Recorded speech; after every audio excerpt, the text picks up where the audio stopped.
মানুষ সমালোচনা করতে থাকবে, আমি এগোতে থাকবো। উনি অনেক নির্লোভী একটা মানুষ, উনি ওয়ান্ডারফুল কলেজ। মানুষ অ্যাপ্রিশিয়েট করলে থ্যাংক ইউ বলি, ইগনোর করলে বা সমালোচনা করলে হেসে চলে যায়। প্রথম কথা হচ্ছে দাপটের সাথে একেবারেই কাজ করিনি, কারণ আমার লাইফেও আপস অ্যান্ড ডাউন ছিল, ক্যারিয়ারেও আপস অ্যান্ড ডাউন ছিল, এবং আমি কাউকে বুঝতে দিইনি। যখন খারাপ লেগেছে নিজের সাথে কাউন্সেলিং করেছি, এক্সারসাইজ করেছি, লাইফস্টাইল ঠিক রেখেছি। কখনো হয়তো বা একটু ডাউন ছিল, আবার হয়তো বা আপ হয়েছে, বাট আমি কখনো কনসিস্টেন্সি কখনো হারাইনি।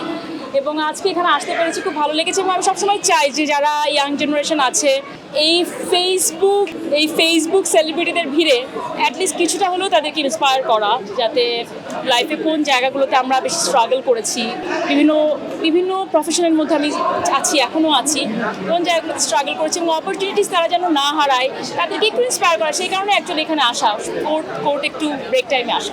একজন নারী না, একজন মানুষ চাইলে সব কিছু করতে পারে। সো সেটার জন্য কনসিস্টেন্সি, যেটা বললাম যে আমি আমার লাইফটা যেভাবে বললাম, কনসিস্টেন্সি রাখতে হবে, হার্ড ওয়ার্ক করতে হবে, ফেল করবেন, হঠাৎ করে একটা সময় আপনি সাকসেস পাবেন। You have to wait for that, you have to wait for the right time. একটা কথা আছে যে আপনি কাজ করে যাবেন, কিন্তু লাইফের রাইট টাইমের জন্য আপনার ওয়েট করতে হবে। ফোর্সফুলি কোনো কিছু না করে আপনি ওয়েট করেন, যে অপরচুনিটি আপনার কাছে আসবে, ওয়েট ফর দ্যাট। আইনজীবী হিসাবে তো একেবারেই নতুন। সো আইনজীবী হিসাবে আমি বলবো কি, আমার অনেক কিছু জানার আছে, অনেক এক্সপ্লোর করার আছে। আমি হয়তো বা ফিউ পিপল মিডিয়ার মধ্যে যে প্র্যাকটিসিং লয়ার, অনেকেই ল পড়েছে, সো প্র্যাকটিসিং লয়ার, এই কারণে হয়তো বা মানুষের একটা আলাদা চিন্তা করে যে এত কিছু মেনটেন করে কীভাবে, চাইলেই সম্ভব।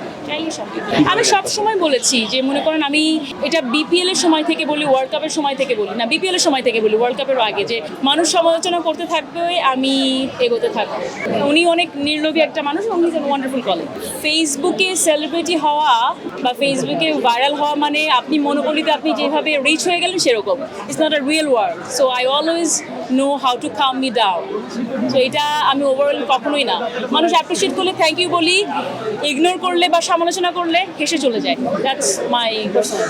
আপনি আরও অনেক পরিচয় জানেন না আমার। আমি ব্যবসা করি, আমি একটা ছেলের মা, আমি আমার শ্বশুরবাড়ি, আমার বাবার বাসা সব মেনটেন করা, আমি একজন ওয়াইফ, সব কিছুগুলো আমার অনেক পরিচয় আছে, এবং প্রত্যেকটা পরিচয় আমি স্বাচ্ছন্দ্য বোধ করি বলেই হয়তো বা কোনো পরিচয় এখনও চাইনি। আমি কিন্তু মডেলিং এখনও করি।